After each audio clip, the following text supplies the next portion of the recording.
Hey there readers, and welcome back to my channel. In case you're new here, my name is Kat and this is Katie Reads Books. So, my plan was to do a mid-year check-in because I'm really bad at doing monthly wrap-up videos. Well, turns out I'm having a pretty good reading year. My goal for the year is 52 books because I like to try to read a book a week. I feel like that's what's reasonable for me.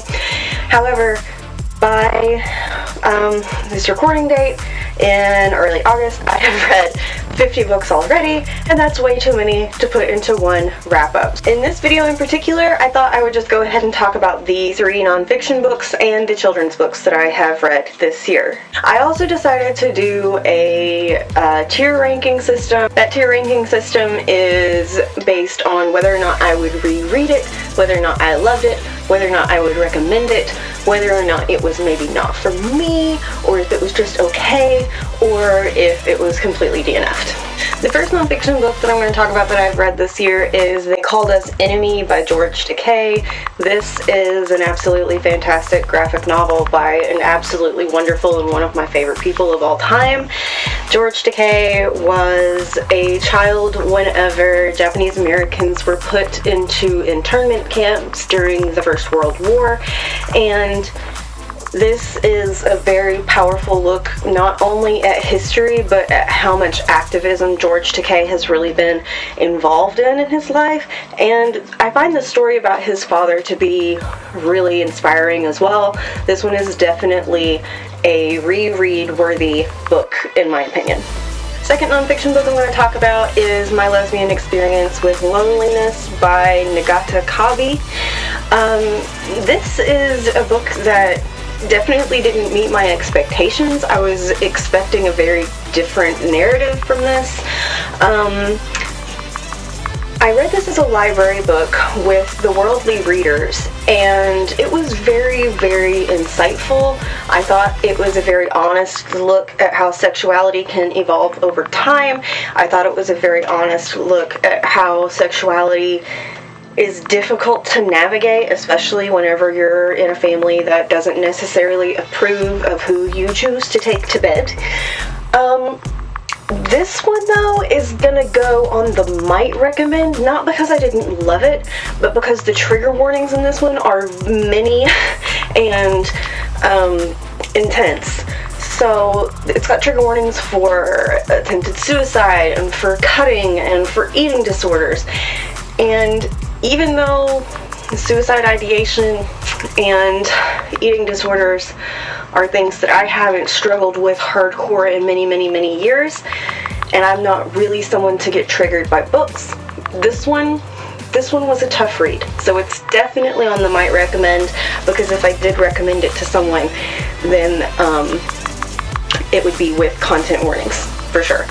Now, Nagatakabi, this is a personal story. This is it's autobiographical in a sense. It's a series, and she says at the end that it's all a work in progress, and it's almost more something she's writing for herself than she's writing for other people. I thought it was beautifully done. I thought it was a great story. The third nonfiction book that I read this year is The Power of the Breath by Swami Saradananda. Saradananda? Yes, okay, so I read this with the Find What Feels Good community over with Yoga with Adrian. They have a book club, and this was one of their reads for, I think, June? It's an absolutely beautiful book. The cover is gorgeous. The content is based around yogic ideals and talks about how your breath is part of your spirit. It's something that can ground you. It's a tool that you can use for personal happiness, for physical, like movement of your body, and I found it to be very helpful. I found it to be very insightful, and I appreciated more than most things about the book because it did have a number of yoga practices that you can do. I enjoyed those. However, the part that I liked the most was how much detail she went into about the chakras, which I will find in just a second. There it is. And it's gone again. Here. Hold on. Almost. There we go. I find that a lot of people like to skip over this kind of content whenever they're talking about yoga, but it is very important if you're trying to do yoga as a spiritual practice. So I don't think it's something you can gloss over. I'm definitely going to be looking into this author more because I happen to know that she has a book on the chakras specifically, and also mudras, which is different positionings of the hands during meditation or during yoga that, according to yoga beliefs, helps you to manipulate the energies in your body so that you can stay balanced. 2021.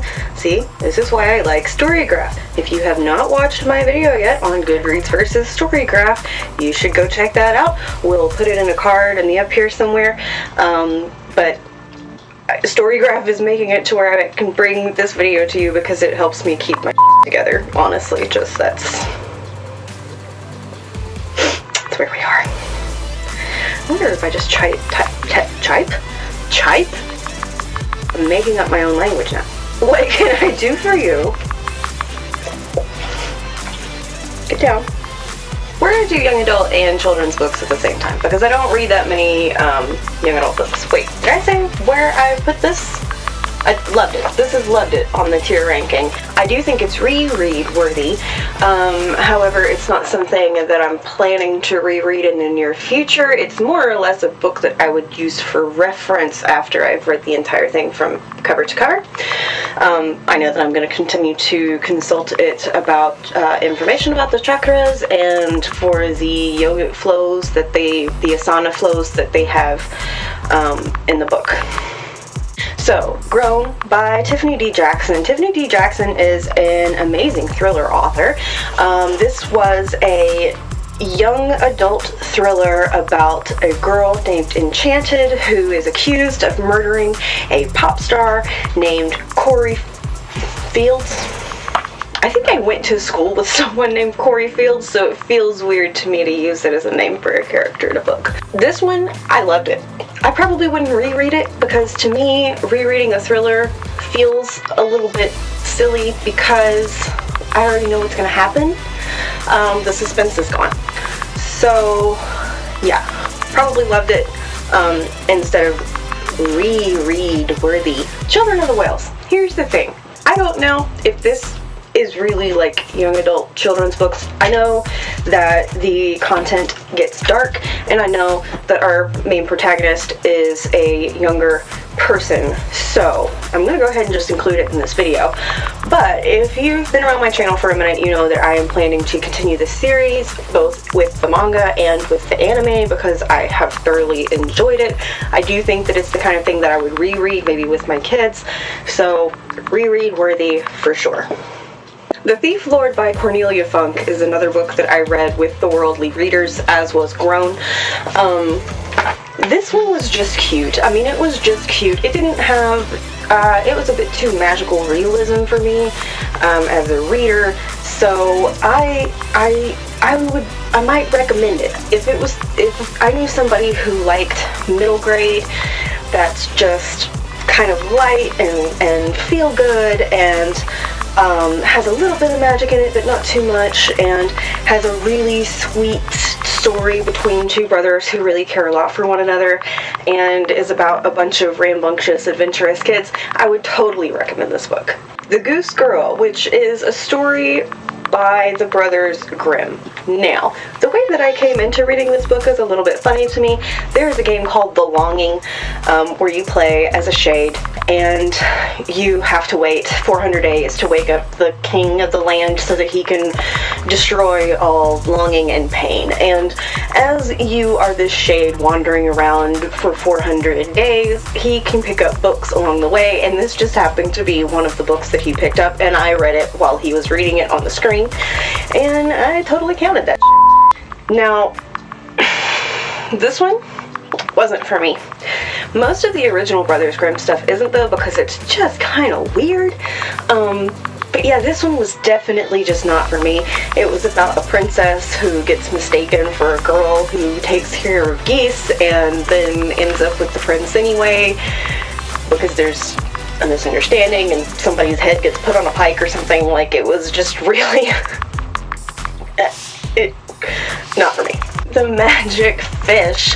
I love this book. It is by, I get his name, I get their name wrong every time. Nguyen. This book is a beautifully, gorgeously illustrated graphic novel. It's a debut, and I'm definitely going to be looking for more from this author, despite the fact that it's for a younger audience. I don't care. This story was excellently structured.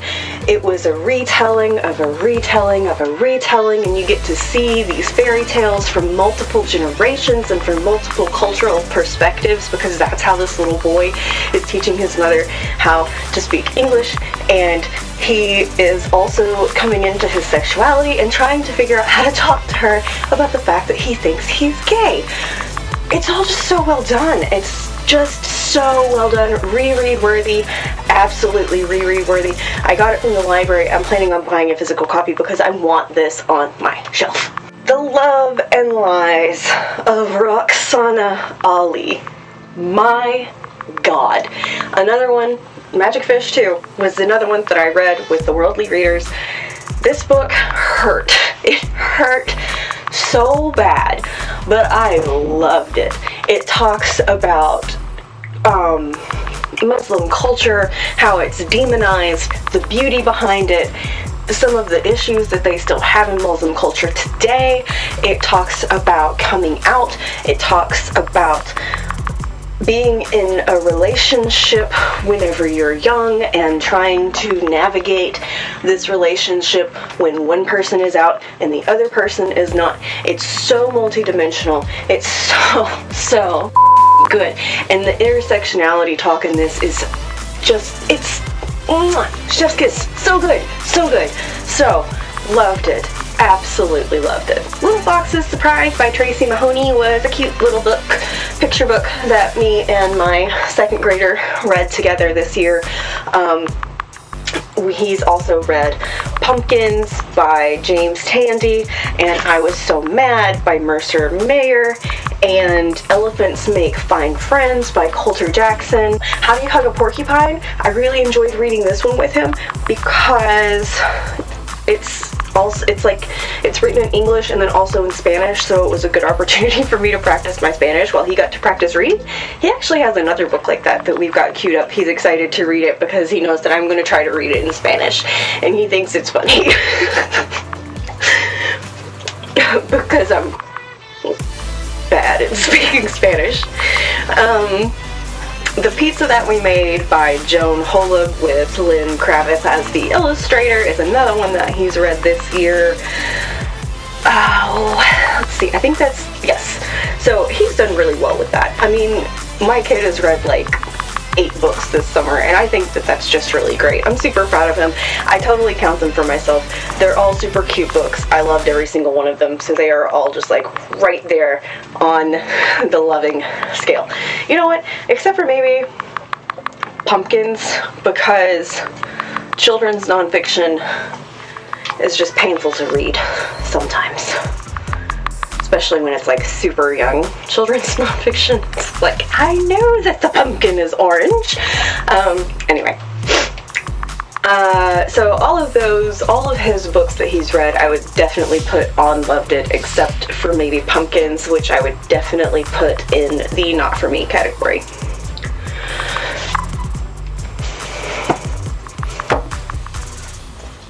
Strange Planet, The Sneaking, Hiding, Vibrating Creature by Nathan W. Pyle. I sincerely love all of Nathan W. Pyle's work. This one is no exception. It is a children's book that he wrote because he became a father and he dedicated this book to his children. Absolutely adorable. Pre-ordered it the minute that I saw it on Instagram. Read it, loved it, absolutely loved it.